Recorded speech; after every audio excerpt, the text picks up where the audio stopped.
Você quer saber quais foram os 10 principais acidentes no ciclismo na temporada 2020? Então assista esse vídeo agora.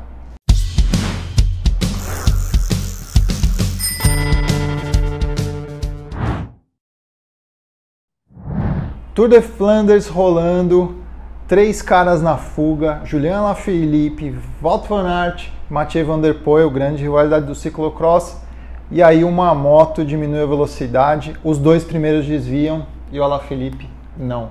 Faltou habilidade ali, Celso? Foram séries de fatores. Primeiro, o Alaphilippe estava se comunicando com a sua equipe, deu para ver que ele estava falando ali, apertando o botão. Ele era o terceiro homem. A moto, para mim, não teve culpa, porque as motos estão ali, de um lado direito, de um lado esquerdo e tal, e os ciclistas passam e desviam, enfim, seguem uma outra linha. Foi uma série de circunstâncias que acabou ocasionando no tombo do Alaphilippe. Uma pena para a prova, mas gerou uma imagem espetacular e um dedo, uma mão ali quebrada. E no final das contas, esse tombo dele, apesar de desfalcar o trio ali da disputa, foi legal porque colocou uma rivalidade do ciclocross à prova, e a prova foi fantástica do mesmo jeito, porque esses dois disputaram até o final, né? Exatamente, uma vitória fantástica para um e uma derrota terrivelmente ruim para o outro. Fantástico momento, e outra, ainda bem que a consequência não foi grave. Foi leve, exatamente. Então, ótimo momento.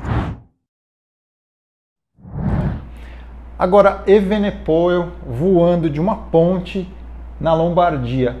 Um detalhe que eu vou colocar a minha opinião, depois você fala a sua. Teve muita gente reclamando que a prova estava insegura, que como é que pode o cara cair daquela ponte. Aí eu te pergunto, essa ponte foi construída semana passada?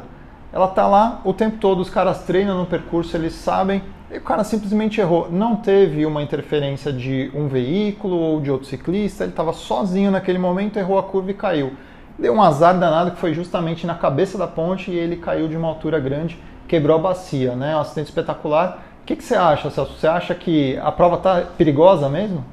Olha, na verdade, eu concordo com a sua opinião. Vocês deixem aí a opinião de vocês e tal. Assim, toda prova de ciclismo ela é perigosa.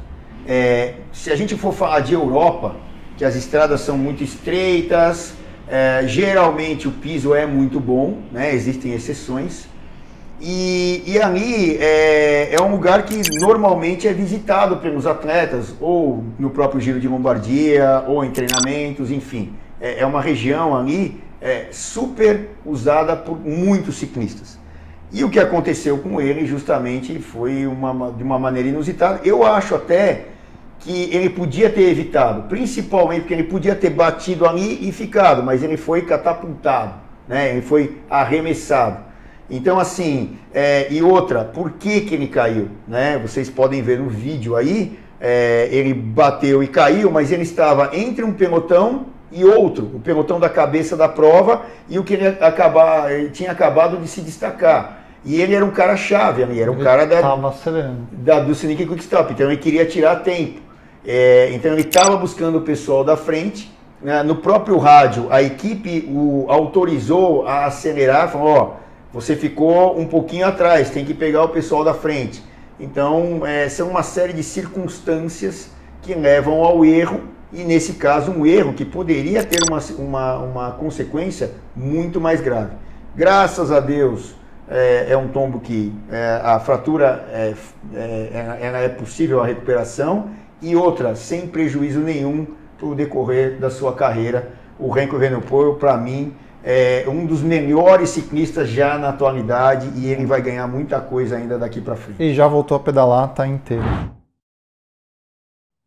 Na Lombardia mesmo, um pouco mais adiante, Maximilian Schachmann da Bora tá numa descida, numa das últimas descidas da prova, uma curva para a esquerda e uma senhora atravessa com o carro na frente dele. Uma cena que a gente jamais imagina numa prova de nível World Tour na Europa, aconteceu lá. Surreal, né? Como é que acontece um negócio desse? Não é só uma prova World Tour, né? É uma das 5 provas monumento, né? São as provas clássicas mais importantes do mundo. Uma falha da organização, primeiramente. A senhora, coitada ainda, né? Depois, ela cometeu uma infração, entrou no meio do circuito e tal. mas depois se desculpou e tudo mais. Cara, não adianta, derrubou o menino e tal. Também não ia interferir no resultado principal da prova, dos primeiros colocados, já era o final ali da prova, mas não deixa de ser uma situação inusitada. E graças a Deus também, sem um problema mais grave para o Grandes Shaq. consequências. Ele quebrou a clavícula, terminou a prova, mas também 15 dias depois estava competindo. Exatamente. Então, felizmente, foi mais leve. Um acidente mais feio, esse aconteceu no Campeonato Mundial, no contrarrelógio feminino. A Chloe Dygert, que era atual campeã, né? Ela foi campeã de TT mundial em 2019, estava ali defendendo o título, erra uma curva. Aconteceu alguma coisa com a bike dela? Você sabe dizer se tem algum diagnóstico disso ou não? Porque a bicicleta dá uma descontrolada e ela vai e acerta o guarda-reio. Eu não tenho notícia do que aconteceu, mas sim do que vimos depois. E outra, como é uma região onde você tinha lá o guarda-reio, e aquele guarda-reio de metal, como ela rolou por cima do guarda-reio, aquilo vira uma lâmina. Então acabou cortando a perna dela, e aí abre a pele, é um acidente muito feio. Mas assim, não teve uma proporção de um osso quebrado, de uma fratura de fêmur, por exemplo, que é bem complicada, ou de alguma outra fratura que poderia colocar em risco a continuidade da sua carreira. Pena, porque ela vinha fazendo um tempo excelente, poderia ser bicampeã mundial de contrarrelógio, e vale lembrar, né? Eu não sei esse ano, eu não lembro, até porque teve o acidente. Mas o ano passado ela correu sem medidor de potência nenhum. Ela foi no pelo e ganhou a prova do Mundial do ano passado e provavelmente ia ganhar desse ano também. Uma pena e um acidente muito feio. Depois a gente viu as imagens e ainda mais uma mulher, né? Que a gente fica mais preocupado ainda. Primeira etapa do Tour de France, chuva, todo mundo caindo, tava um sabão a pista. Todo mundo pedindo para reduzir a velocidade, teve até uma mini treta por causa disso. A Astana resolve dar uma aceleradinha marota, dizem que não, mas eu achei que foi marota. E aí o Miguel Angel Lopes faz um drifting com a bike, salvou, mas meteu a cara na placa. Podia ter sido bem mais caro esse acidente, fala a verdade. Sim, ele ainda continuou na prova, ele conseguiu terminar aquele dia. E foi espetacular porque parecia um daqueles tombos da moto velocidade, onde você dá como você falou, dá um drift, a bicicleta vai de lado, tudo molhado, e alguns lugares da Europa eles têm um asfalto muito liso. Quando chove, fica liso demais, assim, mais do que na média. Então o que acontece? Foi um tombo espetacular, como você falou, poderia ter sido bem caro, porque ele bateu diretamente ali numa placa. E eu até na hora imaginei que ele tinha tido uma consequência grave. Bom, se a gente for falar também, né, um pouco depois no Giro de Itália, na primeira etapa ele também tomou um tombo e acabou abandonando a prova. Foi no contrarrelógio, até uma prova que normalmente não acarretam tombos, né, mas aconteceu com o Angel Lopes, que também está, diga-se de passagem, está indo para a Movistar, para ser um dos protagonistas ali na equipe Movistar do ano que vem. Legal. Terceira etapa do Giro de Itália, Geraint Thomas, um dos favoritos, capitão da Ineos, era o cara para levar esse Giro de Itália, tudo indicava que ele era dos maiores favoritos ali para levar.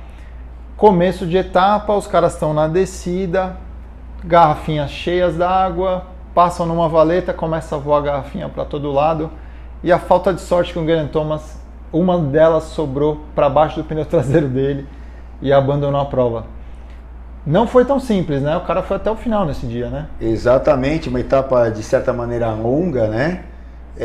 Ele caiu ainda no momento onde era neutralizado, né? Eles estavam saindo da cidade, indo para a estrada onde teriam a abertura oficial da prova, né?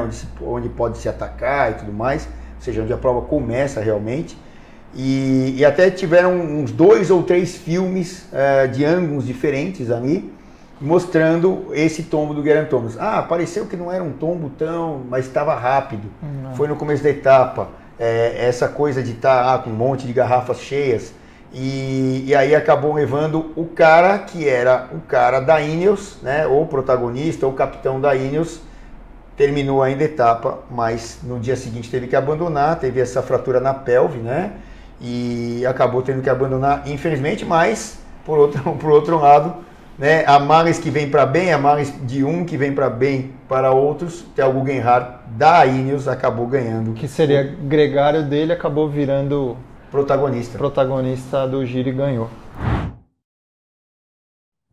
Tour de France, etapa 15, essa curiosa. O Higuita estava na roda do Bob Jungels, da Quick Step. Os dois olham para trás, mas em momentos diferentes.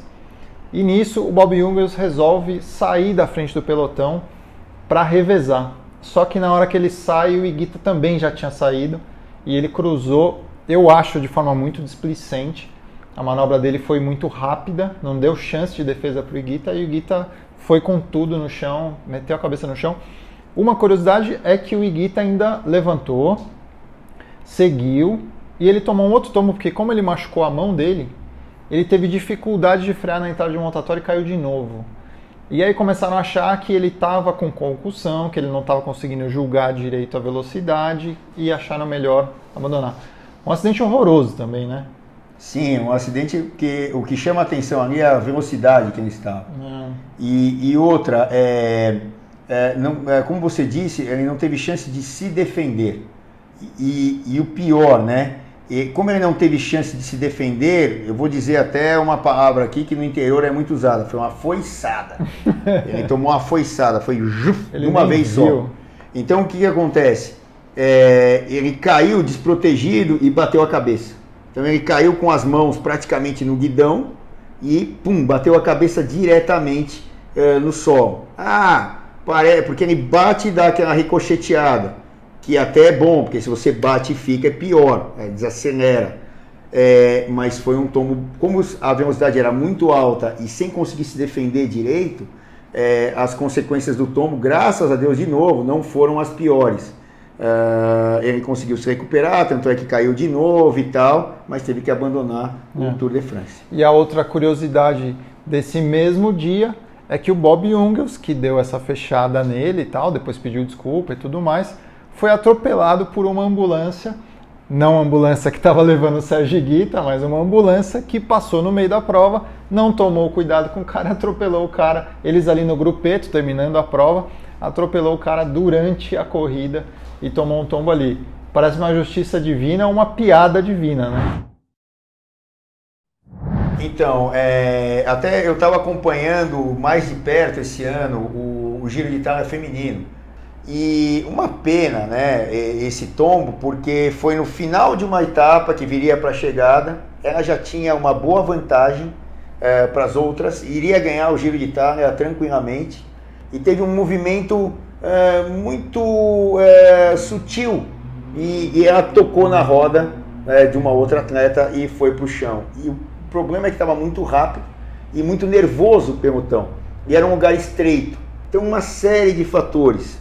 Né? E era um circuito ali dentro de uma cidade, então é por isso que ali você tem muitos lugares, tem guia, o asfalto obviamente e tal, e as outras atletas, então se machucou de maneira muito complicada, perdeu praticamente a sua temporada ali, porque não pôde disputar o Mundial, que seria logo depois, até tentou, mas não conseguiu, então uma pena para a Van den Breggen nesse ano. E um outro acidente que aconteceu também no Tour de France, etapa 4, voltando lá para o masculino no Tour de France, Thies Benoot, numa curva para a esquerda, e até um lance parecido com o que foi o da Chloe Dygert, ele vai para cima do guarda-reio, mas ele teve mais sorte que ela, porque quem sofreu o pior foi a bike. Ele levantou, buscou outra bike e foi embora, não aconteceu nada com ele, mas a bike cortou no meio. Então, aí a gente vai preferir 1000 vezes que corte a bicicleta no meio do que corte o atleta, como aconteceu com a atleta americana. Então, assim, é um tombo feio, mas, de novo, né, agradecemos por não ter tido uma circunstância das piores.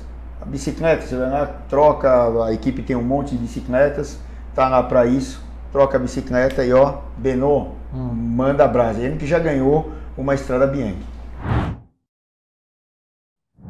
Agora, o último acidente, esse teve consequências graves, mas eu acho que dá para você deixar um like aí se você curtiu esse vídeo até agora, porque já foram 9 acidentes fantásticos, na verdade 10 se a gente for contar do Bob Jungels lá, que ele também se envolveu. O Angel Mops também, que já falou. E agora, o último acidente, o que eu julgo ser o mais importante do ano, infelizmente foi o pior em consequência também, Fábio Jacobsen, Tour da Polônia. Conta aí, como é que foi esse acidente, Celso? E para vocês que têm bicicleta como estilo de vida aqui do Bike Hub, esse aí foi um momento dos mais complicados nessa temporada. Primeiro, porque foi também logo depois da volta da pandemia, né, o Tour da Polônia, a preparação ali para as provas mais importantes do ano. E o que acontece? Foi um acidente onde o Groenewegen, né, que é o atleta da Jumbo-Visma, ele já não ia disputar o Tour de France, né? Ele acaba sendo ameaçado ali no sprint final, numa ultrapassagem pelo Jacobsen, e os dois são holandeses, né? E ele chega a fechar e dar uma cotovelada. Não só os dois caíram, né? Os dois caíram, outros atletas passaram por cima do Groenewegen e tal, mas a consequência para o Fábio Jacobsen foi terrível.